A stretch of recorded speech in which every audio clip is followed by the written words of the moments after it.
Dulquer Salman tug life, Indian 2, పరశక్తి లాంటి భారీ ప్రాజెక్ట్స్ను reject చేశాడన్న విషయం చిన్నది కాదు.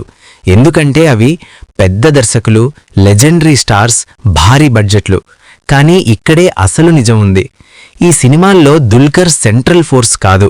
Screen time, character weight guarantee లేదు. హిట్ అయినా క్రెడిట్ పంచుకోవాల్సిందే.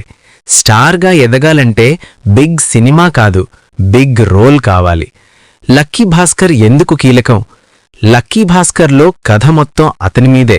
క్యారెక్టర్కు ఆర్క్ ఉంది, పర్ఫార్మెన్స్కి స్పేస్ ఉంది. ఫెయిల్యూర్, సక్సెస్ రెండింటికీ బాధ్యత అతనిదే.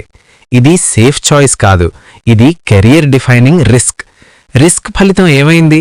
దుల్కర్ కెరియర్లో మొదటి 100 కోట్ల గ్రాసర్, క్రిటిక్స్ నుంచి స్ట్రాంగ్ అప్రిసియేషన్, స్టార్ సన్ అనే ట్యాగ్ పూర్తిగా డిలీట్, యాక్టర్ ఫస్ట్ స్టార్గా స్థిరపడిన ఇమేజ్. ఇది యాక్సిడెంట్ కాదు, ఇది సెలెక్టివ్ థింకింగ్ ప్లస్ క్లారిటీ. ఇక్కడ లెసన్ ఏంటి? బ్యాక్గ్రౌండ్ ఉన్నా, పెద్ద ప్రాజెక్ట్స్ ఆఫర్ వచ్చినా అన్నీ ఒప్పుకోవడం తెలివి కాదు. స్క్రీన్పై ఎవరు గుర్తుండిపోతారో అదే ముఖ్యం.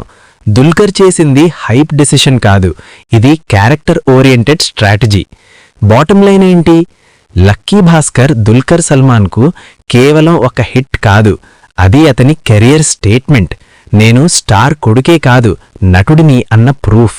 ఇక్కడ ఇమోషన్ లేదు, ఫలితం మాత్రమే మాట్లాడుతోంది.